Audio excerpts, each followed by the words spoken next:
बच्चों, कैसे हो आप सब। Welcome to our YouTube channel the tech schooling. तो आज हम करने वाले हैं बेटा मैथ्स के कुछ इंपॉर्टेंट क्वेश्चंस। और वो बहुत इंपॉर्टेंट है क्योंकि आपके मेधावी के एग्ज़ाम में मैथ्स भी आता है। और हम इसमें डिफरेंट डिफरेंट टाइप के क्वेश्चंस करेंगे, मतलब किसी में प्लेस वैल्यू, किसी में फेस वैल्यू, कोई डिवाइड का सम, कोई मल्टीप्लाई, कोई आपकी वो वर्ड्स में कोई क्वेश्चन दे रखा है उसको हम फिगर्स में लेके आएंगे और उसको सॉल्व करेंगे। तो इस तरीके के क्वेश्चंस आपके आज की वीडियो में हैं। तो आई होप आपको आज की वीडियो पसंद आए और वीडियो को पूरा देखना, और पसंद आ जाए तो आप एक लाइक ज़रूर दे देना और कमेंट करके बताना कि कैसी आपको वीडियो लगी। ठीक है, तो चलिए शुरू करते हैं आज के मेधावी के क्वेश्चंस। बेटा शुरू करते हैं आज की नई वीडियो। आज हम मैथ्स के कुछ इंपॉर्टेंट क्वेश्चंस करने वाले हैं। इससे पहले भी हम मैथ्स के क्वेश्चंस कर चुके हैं, बट अब ये जो क्वेश्चंस हैं इसमें जो क्वेश्चन आपको आएंगे वो थोड़े डिफरेंट डिफरेंट तरीके के आएंगे।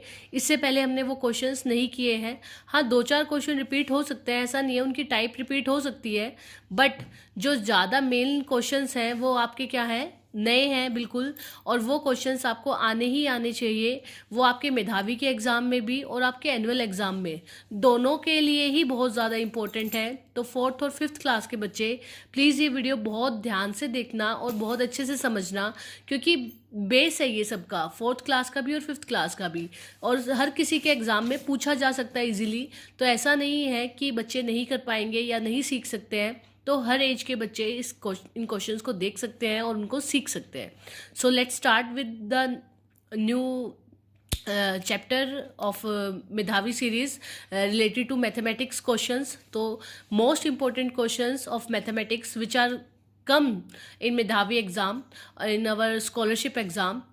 तो you all have to do these questions very seriously and very important questions for you.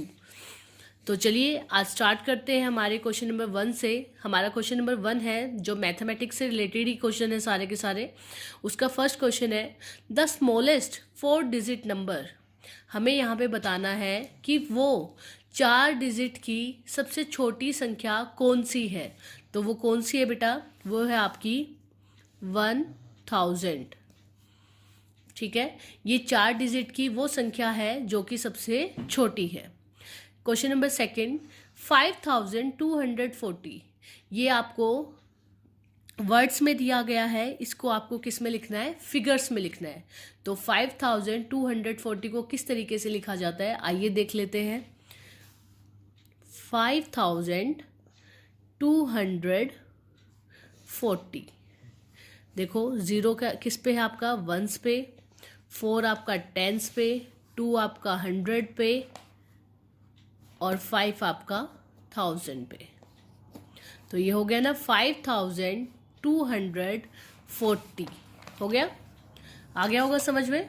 Now question number 3, right 4040 in the expanded form. आपकी एक्सपेंडेड फॉर्म क्या होती है कि जिसमें आप पूरी संख्या को तोड़ के एक अलग डिजिट में, एक अलग संख्या में लिख के दिखाते हो। जैसे यहाँ पे 4040 है, इसको एक्सपेंडेड फॉर्म में कैसे लिखेंगे हम, देखो इस पे से 4000 जैसा बोल रहे हैं, 4040 है तो 4000 प्लस 40, ये क्या होगी इसकी एक्सपेंडेड फॉर्म। ठीक है, नेक्स्ट क्वेश्चन है क्वेश्चन नंबर 4, इन 3752 मतलब इन 3752 find the place value of 5 and also face value. बताना है हमें कि 3752 जो डिजिट लिखी हुई है, जो संख्या आपकी लिखी हुई है, इसमें आपकी प्लेस वैल्यू 5 की क्या है और साथ के साथ उसकी फेस वैल्यू भी क्या है। ये टॉपिक हम पहले भी कर चुके हैं कि प्लेस वैल्यू और फेस वैल्यू क्या होती है। फिर भी मैं, जो नए बच्चे हमारी वीडियो देखते हैं, उन्होंने पिछली वीडियो नहीं देखी होती है, मैं फिर भी एक बार रिपीट कर देती हूँ और बता देती हूँ कि प्लेस वैल्यू क्या होती है और फेस वैल्यू क्या होती है, और सबसे आसान तरीका क्या होता है उनको फाइंड आउट करने का। तो आइए देखते हैं। तो बेटा देखो, प्लेस वैल्यू, जब किसी भी डिजिट की हमें प्लेस वैल्यू बतानी होती है तो हम क्या करते हैं, उस डिजिट में वो जो नंबर होता है उसको वहीं लिख के बाकी सारी डिजिट्स को 0 कर देते हैं। जैसे यहाँ हमें प्लेस वैल्यू 5 की बतानी है, ये यहाँ 3752 था, तो हम इसकी प्लेस वैल्यू निकालने के लिए क्या करेंगे, 5 को उसी के जगह पे रख के बाकी जितने भी डिजिट हैं उनकी जगह 0 कर देंगे। ये कर दिया। आगे वाली 0 की कोई वैल्यू नहीं है, तो इस वैल्यू को हम क्या रीड आउट करेंगे, 50।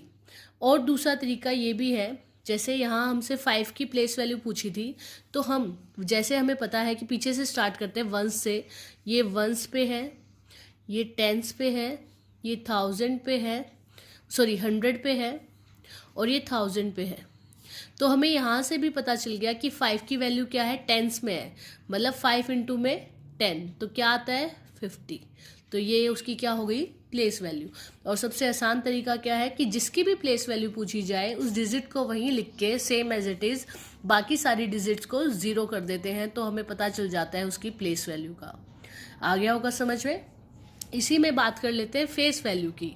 तो बेटा मैं पहले भी आपको बता चुकी हूँ कि जो जैसा दिखता है फेस वाइज वो वैसा ही है, मतलब जिसकी जैसी शक्ल होगी आप उसको उसी तरीके से देखोगे, उसी तरीके से ट्रीट करोगे। तो इसी तरीके से 5 हमें किसकी तरह दिखता है, 5 की तरह, तो हम उसको 5 ही मानते हैं। तो इसकी फेस वैल्यू क्या हो जाएगी, 5। ठीक है। Now question number 5, in a table cloth it needs 3 metre lace. एक टेबल क्लॉथ में हमें लेस लगानी है और उस टेबल क्लॉथ के लिए हमें 3 मीटर लेस चाहिए, मतलब जो टेबल क्लॉथ होगा वो 3 मीटर का होगा, इसीलिए हमें लेस भी कितनी चाहिए, 3 metre. Now how long lace will be require for 4 table cloth. अच्छा बताओ कितनी लंबी लेस हमें चाहिएगी अगर हमें 4 टेबल क्लॉथ पे लगानी हो। तो देखो दोबारा से पढ़ देती हूँ, आप एक बार हिंदी में बता देती हूँ। हमारे पास 3 मीटर का टेबल क्लॉथ है जिसके ऊपर 3 मीटर ही लेस लगेगी। बताइए हमें कि 4 टेबल क्लॉथ पे लेस लगाने के लिए हमें कितनी लेस चाहिए। तो देख लेते हैं। पहली जब भी ऐसे इस टाइप के क्वेश्चंस आते हैं तो जो क्वेश्चन में गिवन है पहले उसको लिखना शुरू कर देते हैं, ताकि हमें पता चल जाए हमारे पास क्या क्या है और हमें क्या उससे निकालना है। ठीक है, आइए देखते हैं। देखो हमें क्वेश्चन में गिवन है एक टेबल क्लॉथ, 1 टेबल क्लॉथ। ठीक है, उसके बाद हमें क्वेश्चन में बता दिया उन्होंने कि उसी टेबल क्लॉथ पे एक ही टेबल क्लॉथ पे 3 मीटर की क्या लग गई, लेस लग गई। मतलब एक टेबल क्लॉथ पे 3 मीटर की लेस है। ठीक है, ये भी हो गया। अब पूछा क्या है, ये पूछा है कि बताओ 4 टेबल क्लॉथ पे कितने मीटर की लेस लगेगी। देखो यहाँ हमें पता चल गया था कि एक टेबल क्लॉथ के लिए 3 मीटर लगा है, तो 4 टेबल क्लॉथ के लिए कितना मीटर लगेगा। अब यहाँ एक बार सिंपल तरीका बताती हूँ। यहाँ एक टेबल था, 1 से 4 बन गया, मतलब हमने 4 से मल्टीप्लाई किया होगा। हमेशा हमें दोनों साइड क्या करना होता है, सेम मल्टीप्लिकेशन करना होता है। अगर हमने यहाँ 4 से मल्टीप्लाई किया तो इधर भी 4 से ही मल्टीप्लाई होगा। जिस भी एक साइड जिससे भी मल्टीप्लाई किया उसके दूसरी साइड उसी नंबर से मल्टीप्लिकेशन की जाती है, या प्लस किया जाता है, या माइनस किया जाता है, या डिवाइड किया जाता है। सेम प्रोसीजर सेम रहेगा, आप चाहे कुछ भी कर रहे हो। हमने यहाँ एक टेबल क्लॉथ को 4 बनाने के लिए 4 से मल्टीप्लाई कर दिया, 4 से गुना कर दिया। तो यहाँ भी सेम 3 मीटर को जब हम 4 टेबल क्लॉथ्स के लिए बनाएंगे तो इसको भी क्या कर देंगे, 4 से मल्टीप्लाई। तो 3 4 क्या होता है बेटा आपका, 12 मीटर। तो 12 मीटर लेस हमें चाहिएगी कितने टेबल क्लॉथ्स के लिए, आपके 4 टेबल क्लॉथ्स के लिए। ठीक है, एक बार फिर बता देती हूँ। एक टेबल क्लॉथ के लिए 3 मीटर लेस थी, तो एग्जामिनर ने हमसे पूछा था कि 4 टेबल क्लॉथ के लिए कितने मीटर लेस लगेगी। एक तो हम ये कर सकते हैं, एक टेबल क्लॉथ, 2, 3 और 4, इस तरीके से लिख लेते हैं। ये ऊपर ये टेबल क्लॉथ है, नीचे लिख लेते हैं लेस। एक के लिए 4 थी, 2 के लिए 8 हो जाएगी, 3 के लिए 12 और 4 के लिए 16। सॉरी मैंने हाँ ठीक है, 4 के लिए 16। तो यहाँ हमारा 1 टेबल क्लॉथ था, तो 4, हम ये अलग से एग्जांपल ले लेते हैं, मैंने डिजिट चेंज कर दिया है। मान लो 4 मीटर लेस थी एक के लिए, तो 2 के लिए 8, 3 के लिए 12 और 4 के लिए 16। अगर इस क्वेश्चन के अकॉर्डिंग चले तो 1 टेबल क्लॉथ, 2, 3 और 4, और एक के लिए हमें 3 मीटर चाहिए थी, एक के लिए 3 है, 2 के लिए 6 हो जाएगी, 3 के लिए 9 हो जाएगी और 4 के लिए 12 मीटर। ठीक है बेटा, इस तरीके से भी आप इसको करके देख सकते हो। चलिए बढ़ते हैं नेक्स्ट क्वेश्चन की तरफ। चलो बेटा, नेक्स्ट क्वेश्चन है आपका question number 6। How many sides are there in a triangle. पूछा है कि एक ट्राइंगल में कितनी साइड्स होती हैं। तो देखो, यहाँ ट्राई लिखा हुआ है और यहाँ एंगल, इनको बाइफिकेट कर लेते हैं। ट्राई का मतलब होता है 3 और एंगल का मतलब कोण। तो जिस फिगर में 3 कोण हैं, 3 कोणों वाली फिगर इस तरीके से, 1 एंगल, 2 एंगल, 3 एंगल, तो यहाँ पे साइड्स कितनी होंगी? 1, 2 और 3। तो साइड्स कितनी है? 3 साइड्स। ठीक है। नेक्स्ट है क्वेश्चन नंबर 7। पढ़ लेते हैं पहले, और जो क्वेश्चन में गिवन होगा उसको लिखेंगे और फिर जो पूछा है उसको निकालने की कोशिश करेंगे। देखो, I purchased rough newspaper at the rate of ₹5 पर kg and sold them at the rate of ₹6 per kg. In how many rupees will I get profit by selling 150 kg newspaper? एक बार हिंदी में बता देती हूँ। मैंने रद्दी में न्यूज़पेपर को खरीदा, कितने रुपए पे?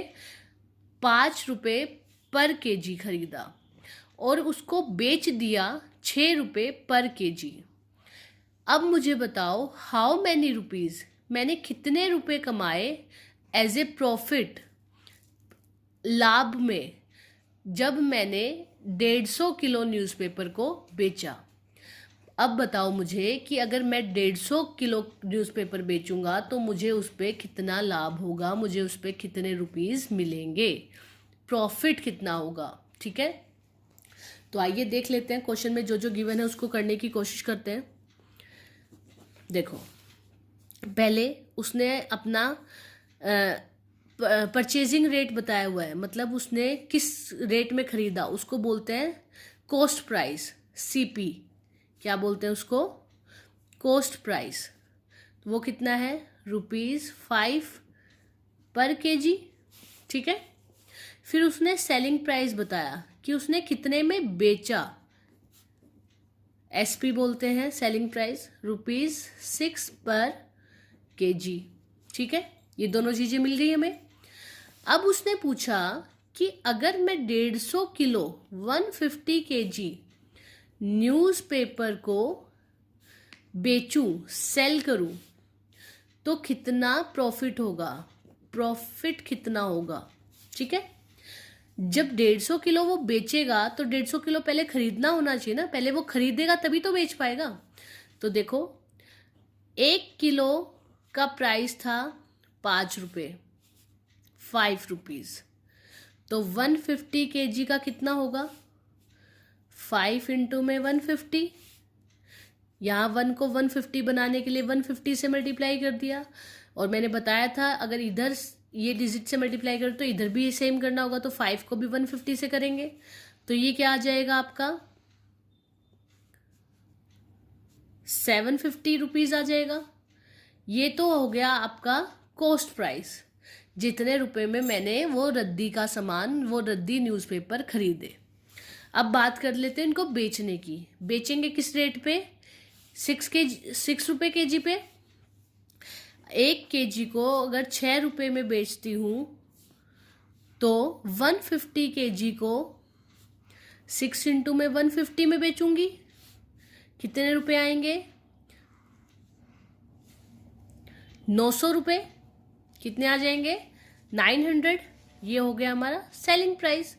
मैंने किसी को न्यूज़पेपर खरीदने पर 750 रुपये दिए, अब मैंने वही न्यूज़पेपर 900 रुपये में बेच दिया। बताओ मुझे कितना प्रॉफिट हुआ, कितने ज़्यादा पैसे मिले हैं मुझे? मुझे कितने ज़्यादा पैसे मिले, मुझे मिले ₹150 एज ए प्रॉफिट। मुझे लाभ हो गया 150 रुपये का, क्योंकि मैंने चीज़ तो खरीदी 750 में, लेकिन उसको बेच दिया मैंने 900 में। तो 900 में से जब 750 को माइनस करेंगे तो 150 क्या हो गया, हमारा प्रॉफिट हो गया। ठीक है, आगे समझ में। चलिए नेक्स्ट क्वेश्चन की तरफ चलते हैं। Which month and year is written as 07/05। बताओ, जब हम 0705 लिखते हैं तो हमने इसमें कौन सा महीना और कौन सा साल लिखा हुआ है। तो हमने इसमें कौन सा महीना और कौन सा साल लिखा हुआ है। जो ये 07 है ये मंथ को दिखा रहा है और 05 ईयर को। ये हमें कैसे पता चलेगा, क्योंकि हमेशा मंथ पहले आता है और ईयर बाद में आता है। जैसे हम कोई डेट लिखते हैं, मान लो ये लिख दिए मैंने, तो ये क्या है, पहले डे है या डेट है, फिर ये मंथ है और ये ईयर है। तो इससे पता चल गया कि ये जो 7 है ये मंथ है और ये जो 5 है ये ईयर है। 7वां महीना कौन सा होता है, हमारा होता है जुलाई का, और 5 2005। ठीक है बेटा। Next question. Suppose a train starts from the station at 8:30 at night. What time will be return on the ticket. मानो कि एक ट्रेन, एक रेलगाड़ी अपने स्टेशन से चल रही है 8:30 बजे रात को। तो बताओ उस टिकट पे, जो रेल की जो टिकट होती है उस पे क्या टाइम लिखा हुआ होगा। देखो, मैं इससे पहले भी आपको समझा चुकी हूँ कि जो 24 आवर्स की वॉच है वो कहाँ यूज़ की जाती है, रेलवेज़ में यूज़ की जाती है। मतलब वहाँ पे टाइम पूरे 24 घंटे में लिखा जाता है, ना कि 12 घंटे की घड़ी जो कि हमारे घरों में होती है उसके अकॉर्डिंग नहीं लिखा जाता। और मैंने तब भी बताया था कि कैसे हम 12 घंटे के टाइम को 12 घंटे में, 12 आवर की घड़ी में चेंज कर सकते हैं। सिंपल है, देखो क्या करना होता है। ये जो 8:30 है 8:30, इसमें हम क्या कर देंगे, सिर्फ 12 आवर्स को ऐड कर देंगे, प्लस कर देंगे। अब ये आवर्स है और ये मिनट्स है। 8:30 घंटे है ना, 8 घंटे और 30 मिनट है। तो हम इसमें 12 घंटे जब प्लस करेंगे तो क्या पीछे करेंगे या आगे करेंगे। आवर हमारा आगे लिखा हुआ है तो हम प्लस भी क्या करेंगे, आगे ही करेंगे। पीछे 0 रह जाएगा, तो ये क्या बन जाएगा आपका 20 और 30, 20.30 क्या बन जाएगा आपका टाइम बन जाएगा, जो कि आपकी टिकट में लिखा होगा, जो कि रेलवे की टिकट होती है और जो कि 24 आवर्स वॉच यूज़ करते हैं उसके अकॉर्डिंग यहाँ पे टाइम लिखा हुआ है। तो ये क्या होगा 20.30, ये टाइम वहाँ पे एज ए 8:30 लिखा हुआ होगा। अब ये क्योंकि ये नाइट का टाइम था इसीलिए हमने 12 प्लस किए, क्योंकि अगर मॉर्निंग का होता तो ये 8:30 ही रहता।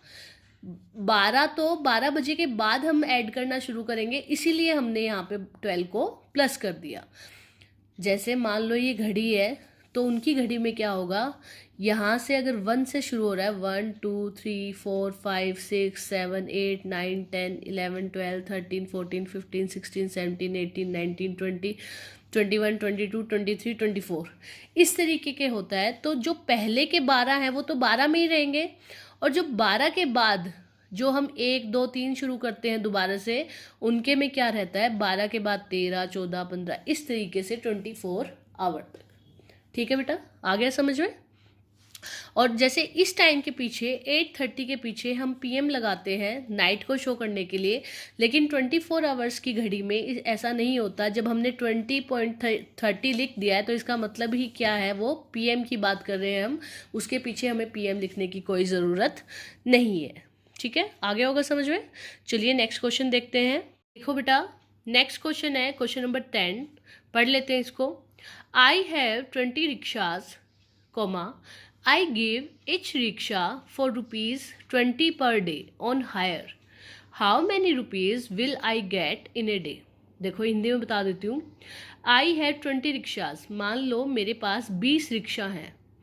I give each rickshaw for ₹20 per day on hire. Hire का मतलब होता है किसी को किराए पे दे दिया, मतलब कोई चला रहा है उसको, तो मैंने उसको एज ए हायरिंग प्रोसेस पे रख दिया कि आप मेरी रिक्शा का यूज़ करो, इसको इससे पैसे कमाओ और मुझे प्रतिदिन के हिसाब से इतने पैसे लाके मुझे दे दो, ठीक है। तो मेरे पास टोटल 20 रिक्शा थी और मैं हर रिक्शा को प्रतिदिन के हिसाब से 20 रुपये के भाड़े पे देती थी। How many rupees will I get in a day? तो बताओ मुझे एक दिन में कितने पैसे मिलेंगे उन रिक्शा को किराए पे देने पर। आइए लिख लेते हैं जो जो हमें गिवन है। पहली बात, टोटल रिक्शा कितनी है मेरे पास टोटल रिक्शाज जो है वो है 20। पर डे का प्राइस क्या है? पर day price ₹20 on each rickshaw, मतलब हर एक रिक्शा का 20 रुपीज़ प्राइस है। रिक्शा कितनी है? टोटल 20। अब पूछा है कि वन डे में कितने रुपए मुझे मिलेंगे, एक दिन के कितने रुपए मेरे को उन 20 रिक्शा के मिलेंगे। तो मेरे पास रिक्शा कितनी है? 20। एक रिक्शा का कितना मिलता है? 20। तो 20 गुना में 20, 400। तो मुझे एक दिन में कितने रुपए मिलेंगे? 400 रुपये मिलेंगे। देखो मेरे पास टोटल रिक्शा कितनी थी? 20। एक रिक्शा को किराए पे देने का प्राइस कितना था? 20। तो पूछा कि एक दिन में अगर तुम सारी की सारी 20 की 20 रिक्शा किराए पे दे दोगी तो बताओ तुम्हें 20 रिक्शा का किराया कितना मिलेगा। तो एक रिक्शा का जब हमें किराया 20 रुपये मिलता है तो 20 रिक्शा का क्या मिलेगा? 20 गुना में 20, तो कितना हो जाएगा? 400। ये 20 आपकी रिक्शा है और ये per day price, per rickshaw का प्राइस है, ठीक है। Now question number 11। A kite can fly 30 metre high, calculate this height in centimetre.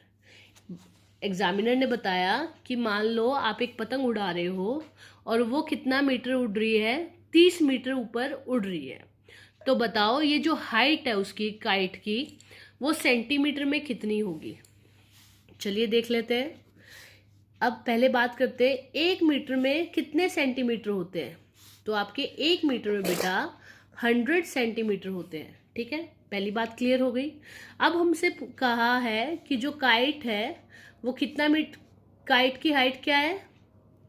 Kite कितने ऊपर उड़ रही है? आपकी 30 मीटर ऊपर उड़ रही है।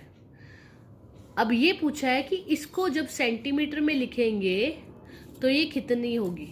तो 1 मीटर जब 100 मीटर सेंटीमीटर के इक्वल है तो 30 मीटर कितने होगा? 30 इंटू में 100, तो कितना हो जाएगा? 3000 सेंटीमीटर, ठीक है। Now question number 12।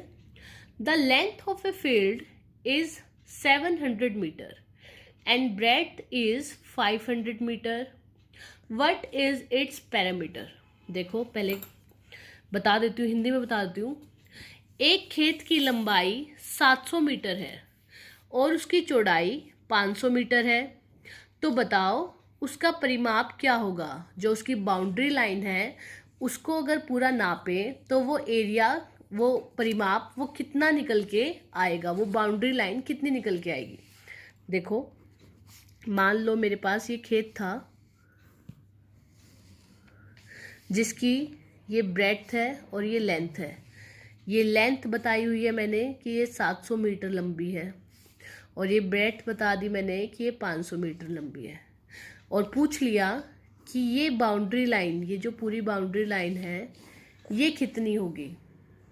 तो लेंथ बता दी मैंने एक साइड की कि 700 है। अगर ये 700 है तो ये इसके पैरेलल है और जो दो पैरेलल चीज़ें होती हैं बेटा वो सेम लेंथ की है तो इनका जो मेजरमेंट होगा वो भी सेम होगा। अगर ये 700 है तो ये लेंथ भी कितनी होगी आपकी?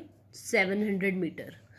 ये ब्रेड्थ है, ये भी दोनों पैरेलल हैं आपस में तो ये दोनों भी सेम होंगी।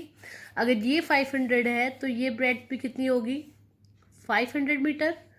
अब आप इजीली इस पूरी बाउंड्री लाइन को बता सकते हो ना ये कितने टोटल कितनी हो जाएगी। प्लस करना है जस्ट हमें 700 प्लस 500 प्लस 700 प्लस 500, या फिर इसको ऐसे भी कर सकते थे 700 प्लस 700 प्लस 500 प्लस 500। ठीक है, 2 बार 700 700 मतलब 700 और 700 कितना होता है 1400, 500 और 500 1000, 1400 और 1000 कितना होता है 2400। ठीक है, इसको इस तरीके से प्लस करके देख सकते हो आप 700 700 500 500, तो ये प्लस करोगे तो 0 0 0 0 7 7 14 14 5 19 19 5 24। ठीक है बेटा, आ गया समझ में। चलो नेक्स्ट क्वेश्चन देखते हैं, क्वेश्चन नंबर 13। क्वेश्चन नंबर 13 है ये। क्वेश्चन नंबर 13 में पूछ रहा है a driver takes ₹500 for 1 round, how many rupees will he take for 7 rounds. मान लो एक ड्राइवर जब गाड़ी अपनी लेके जाता है कहीं पे, तो वो 1 राउंड के 500 रुपये लेता है। अगर वो 7 राउंड काट रहा है, 7 चक्कर लगा रहा है, तो बताओ वो कितने रुपए लेगा। आइए लिख लेते हैं, 1 round rupees is equal to ₹500, कि 1 राउंड के रुपए कितने हैं 500। अब पूछ रहा है एग्जामिनर कि अगर वो 7 राउंड लेगा तो रुपीज़ कितने होंगे। 1 round is equal to ₹500, then how many rupees will he get from 7 rounds. तो 7 राउंड से कितने पैसे वो कमाएगा। 1 से 7 पे जाने के लिए 7 से मल्टीप्लाई किया, 1 राउंड था, टोटल कितने राउंड लेने 7, तो 7 से मल्टीप्लाई किया, 7 राउंड्स आ गए। ठीक है, ये तो हो गया। यहाँ ₹500 थे 1 राउंड के, हमें कितने राउंड लगाने हैं 7, तो यहाँ भी क्या करेंगे 7 से मल्टीप्लाई, तो ये कितना आ जाएगा 7 5 क्या होता है बताओ, 7 5 35, तो 3500 रुपीज़ वो 7 राउंड लगाने के लेगा। ठीक है, 1 राउंड की कीमत थी 500 रुपये, 7 राउंड्स की पूछी थी तो कितनी हो गई 3500। नेक्स्ट क्वेश्चन है question number 14, divide 570 by 13 what will be the remainder. अगर हम 570 को 13 से डिवाइड करें तो बताओ रिमाइंडर क्या बचेगा। आइए देख लेते हैं, सिंपल सा ही क्वेश्चन है और साथ के साथ चेक भी करेंगे। ये देखो,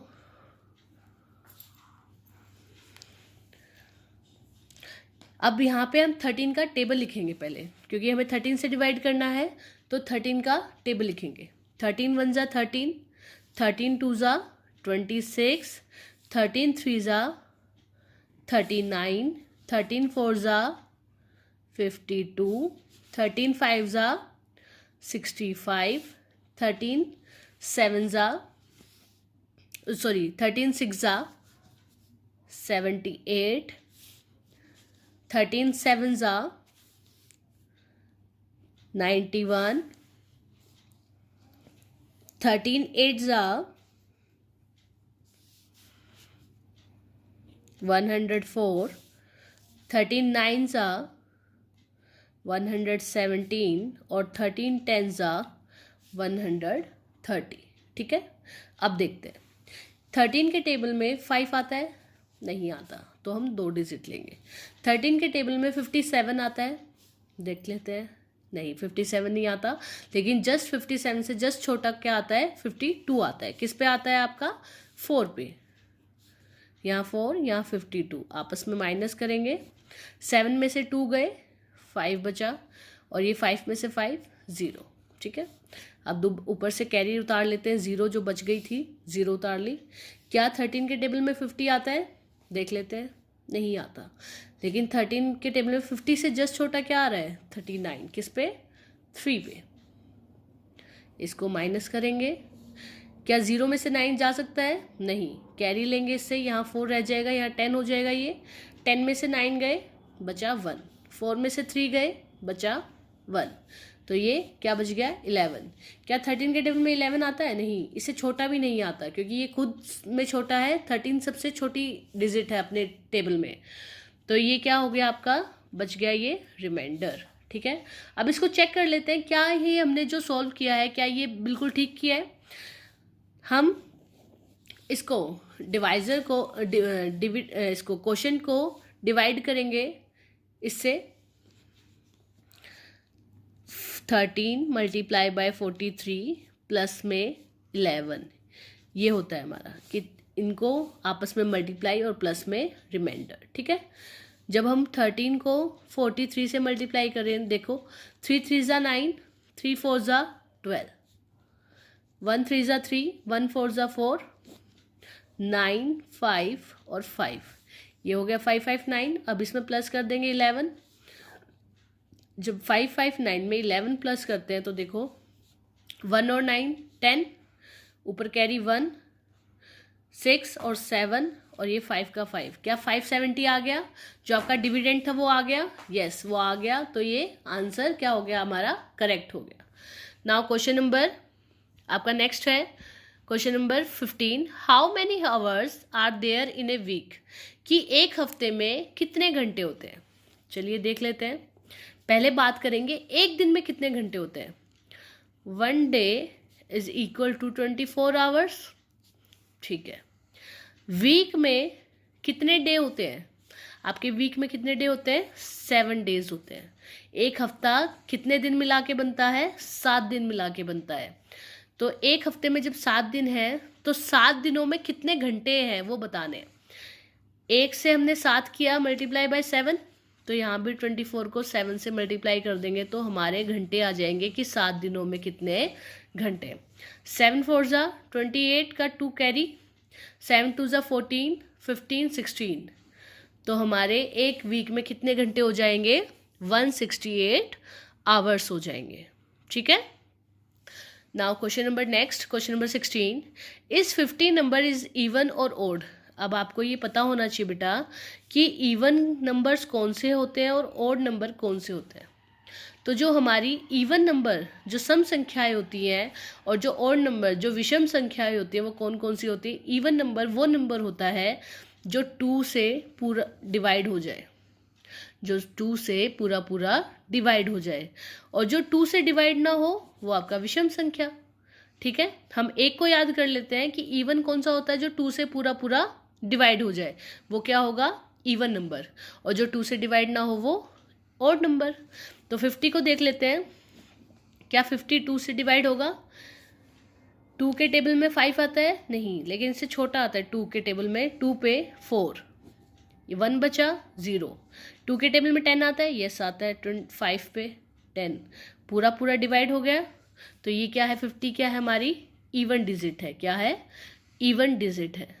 ठीक है, तो हम इस तरीके से देख लेंगे कि जो हमें नंबर गिवन है, जो हमें डिजिट गिवन है, वो इवन है या ऑड। हम उसको 2 से डिवाइड करके देख लेंगे। अगर 2 से पूरी पूरी डिवाइड हो रही है तो वो इवन है, और 2 से डिवाइड नहीं हो रही है तो वो क्या है? ऑड है। ठीक है, now question number next, question number 17। Question number 17 है आपका, there are 6 mangoes, 7 bananas and 8 oranges. What part of oranges of the whole fruits? बताया है क्वेश्चन में कि हमारे पास 6 मैंगोज हैं, प्लस में 7 बनानाज हैं, प्लस में 8 ऑरेंजेस हैं। एंड का मतलब हमेशा प्लस होता है बेटा। ठीक है, मैथ की लैंग्वेज में एंड का मतलब क्या होता है? प्लस होता है। तो हमारे पास 6 आम हैं, 7 केले हैं और 8 संतरे हैं। तो टोटल जो फ्रूट्स हैं वो कितने हो गए? 6 + 7 + 8 कितने होते हैं? 6 + 7 13, 13 और 8 21। तो जो टोटल फ्रूट्स है हमारे पास, टोटल फ्रूट्स चाहे वो कोई कुछ भी है, वो कितने हैं? टोटल 21। अब पूछा है sorry, what part of oranges of the whole fruits, कि जो जितने हमारे पास ऑरेंजेस हैं वो सारे फ्रूट्स में से कितना हिस्सा है, कि अगर सारे फ्रूट्स को हम टोटल करें, उसमें से देखें जितने ऑरेंजेस हैं तो वो कितना हिस्सा बनेंगे। तो देख लेते हैं हमारे पास कितने ऑरेंजेस हैं, 8 ऑरेंजेस हैं। कितने में से, 21 में से। तो 8/21 लिख सकते हैं हम, यस और नो। तो ये हमारा क्या आ गया, वो पार्ट आ गया जितने हमारे ऑरेंजेस हैं फ्रूट्स में से। ये टोटल है, मतलब ये होल है, और हमसे पूछा था ऑरेंजेस, तो ये ऑरेंजेस है। तो होल में से ऑरेंजेस कितने हैं, 8 हैं। ठीक है। Now question number next, question number 18। Saurabh paid ₹110 for 10 packets of sugar. What will be the cost of 1 packet? Saurabh नाम के लड़के ने 110 रुपये दिए 10 पैकेट शुगर खरीदने के लिए। वो 10 पैकेट चीनी के लेके आया और दुकानदार को 110 रुपये दे के आया। तो पूछा है, तो बताओ हमें कि एक पैकेट के कितने रुपए उसने दिए। आइए लिख लेते हैं जो क्वेश्चन में गिवन है। Paid ₹110 for 10 packets. 110 रुपये चुकाए गए कितने पैकेट्स के लिए, 10 पैकेट्स। किसके पैकेट, शुगर के पैकेट, चीनी के पैकेट। अगर 110 रुपये 10 पैकेट के हैं तो पूछा है कि 1 पैकेट की कॉस्ट क्या होगी, 1 पैकेट कितने रुपीस का होगा। तो देखो, अगर टोटल में 110 रुपये दिए हैं कितने पैकेट्स के लिए, 10 पैकेट के लिए, तो हमेशा जब कभी भी कोई चीज़ बड़ी से छोटी निकालनी है तो हम उसको क्या करेंगे, डिवाइड करेंगे। और जब छोटी से बड़ी करनी है तो उसको मल्टीप्लाई करेंगे। मतलब जब बड़े से छोटा करना है तो हमेशा भाग कर देंगे, और जब छोटे से बड़ा करना होगा तो हमेशा गुना कर देंगे। ठीक है। अब हमें यहाँ बड़े से क्या करना है, छोटा करना है, तो हम डिवाइड कर देंगे। तो 110 को हम डिवाइड कर देंगे 10 से। 0 से 0 कट गई, एक पैकेट की वैल्यू कितनी आ गई, 11 रुपीज़। कितनी आ गई, ₹11, क्योंकि नीचे क्या थे, पैकेट से ये, और ये ऊपर टोटल प्राइस था। तो यहाँ एक बच गया, मतलब एक पैकेट, और ये टोटल प्राइस बच गया 11। तो एक पैकेट का टोटल प्राइस क्या बच गया, 11 रुपये। कि उसने एक पैकेट की 11 रुपये कीमत चुकाई, इसलिए 10 पैकेट के लिए उसने 110 रुपये उस दुकानदार को दिए। ठीक है। Now question number next, question number 19। There are 28 children, out of them 3/4 are present. How many childrens are present. देखो, एग्जामिनर ने पूछा है कि एक क्लास में 28 चिल्ड्रन है। मान लो एक क्लासरूम में 28 बच्चे हैं, जिसमें से 3/4 तीन चौथाई बच्चे प्रेजेंट हैं, 3/4 बच्चे आज क्लासरूम में आए हैं। तो बताओ काउंटिंग में कि टोटल कितने बच्चे प्रेजेंट हैं। लिख लेते हैं। टोटल चिल्ड्रन कितने बताए, 28, और बता दिया उसमें से कि 3/4 क्या है, प्रेजेंट है आज। किस में से 3/4, 28 में से 3/4 क्या है, प्रेजेंट है। तो अब ये 3/4 पूछे कि इनको नंबर डिजिट फॉर्म में बताओ कि ये हैं कितने। तो 28 में से 3/4 थे, तो 28 का 3/4 हिस्सा हम निकाल लेते हैं। क्या 4 के टेबल से 28 डिवाइड होगा, यस होगा।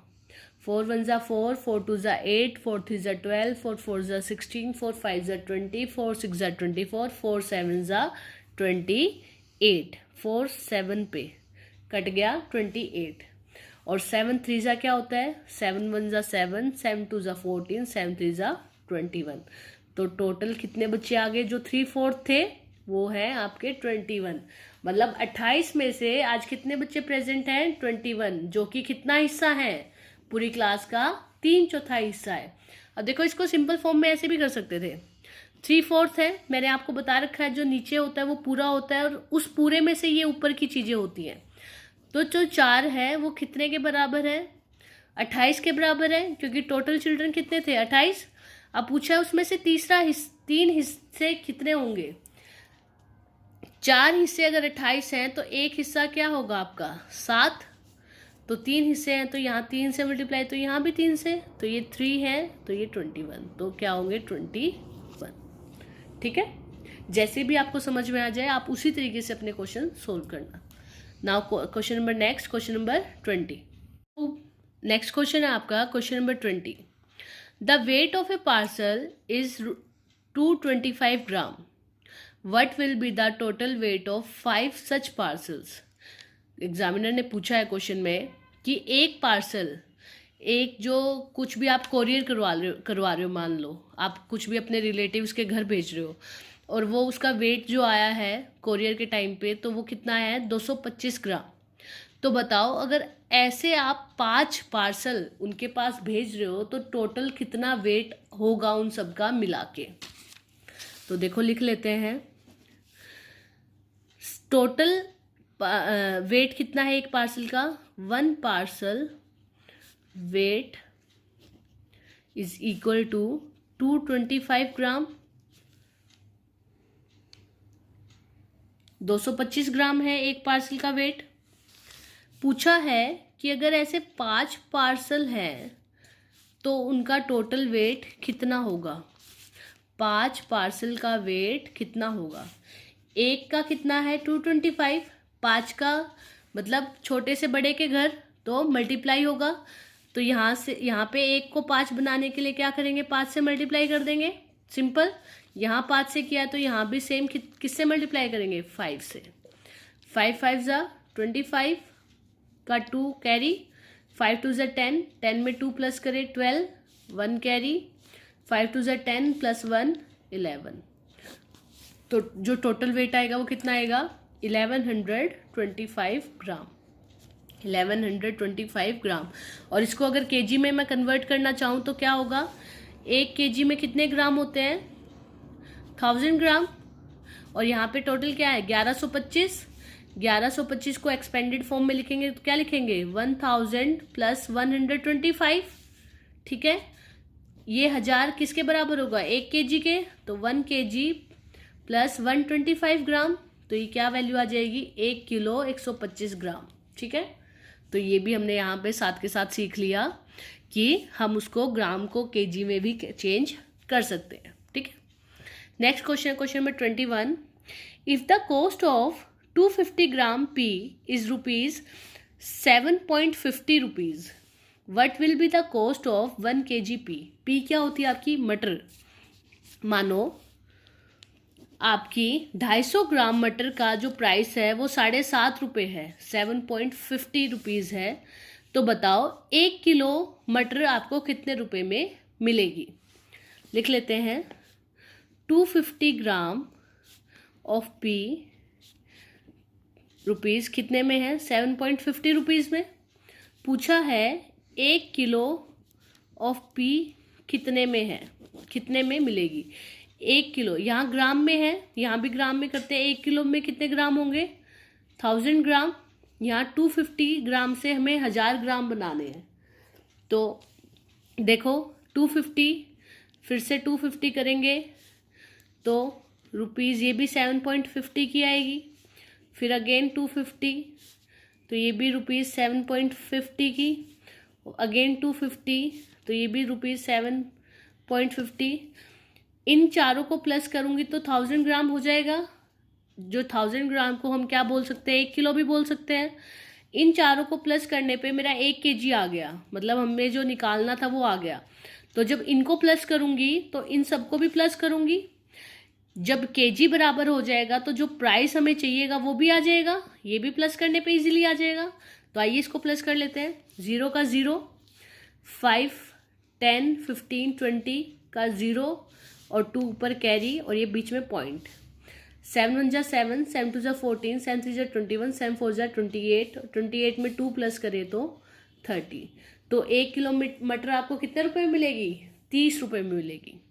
आया समझ में, आया आपको समझ में। हम इस तरीके से इन क्वेश्चंस को सॉल्व कर सकते हैं। नेक्स्ट क्वेश्चन है आपका question number 22। Ram earns 85 rupees daily. जो राम है वो रोज के 80 रुपये कमाता 85 रुपीज़ कमाता है। How much money he will earn in a week. तो बताओ एक हफ्ते में वो टोटल कितने रुपए कमा लेगा। देखो, राम डेली कितने रुपए कमाता है, ₹85। कुछ भी काम करके वो रोज के 85 रुपीज़ कमा लेता है। पूछा है 1 वीक में कितने कमाएगा। अब पहले ये पता होना चाहिए 1 वीक में, यहाँ एक डे का दिया हुआ है तो 1 वीक में डेज कितने होते हैं। तो 1 वीक में कितने डेज होते हैं, 7 डेज होते हैं। तो 7 दिन में कितने कमाएगा, मतलब एक दिन की, एक डे की जो कमाई है वो 85 रुपीज़ है।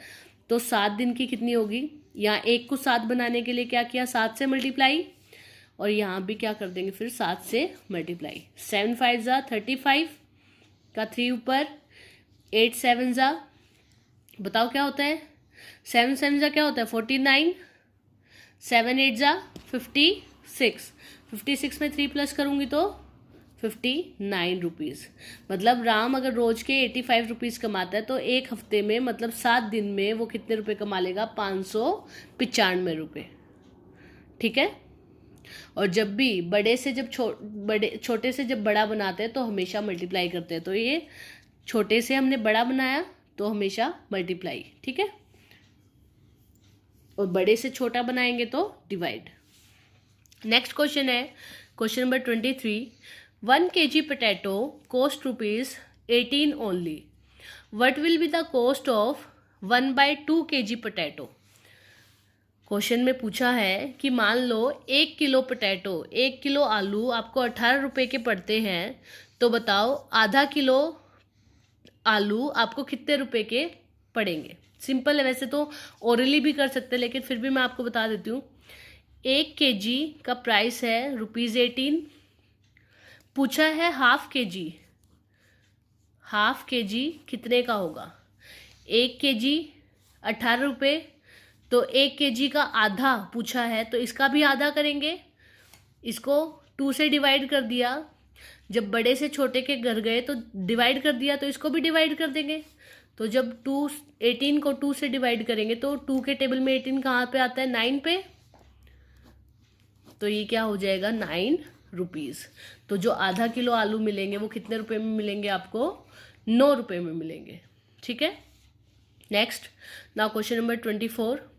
There are 6 wax candles in a packet. एक लिफाफे में 6 मोमबत्तियां हैं। How many packets would be needed for 204 candles. तो बताओ हमें कितने पैकेट्स की ज़रूरत होगी 204 कैंडल्स को रखने के लिए। देखो, 1 packet is equal to 6 wax candles. एक पैकेट में कितनी वैक्स कैंडल्स आ रही है, 6। बोला है कि 204 कैंडल्स डालनी है हमें, 204 कैंडल्स डालनी है। तो बताओ कितने पैकेट्स की जरूरत होगी। 6 को हमने 204 करा, कुछ ना कुछ मल्टीप्लाई करके ही 204 आया होगा, तो यहाँ भी कुछ मल्टीप्लाई करेंगे, लेकिन हम इजीली नहीं पता लगा सकते, इसीलिए हमने एक पैकेट की कीमत दी हुई है और हमें बड़े के पास जाना है, क्योंकि 6 एक पैकेट में तो 6 आती है और 204 6 से बड़ा है, मतलब ज़्यादा पैकेट की ज़रूरत पड़ेगी।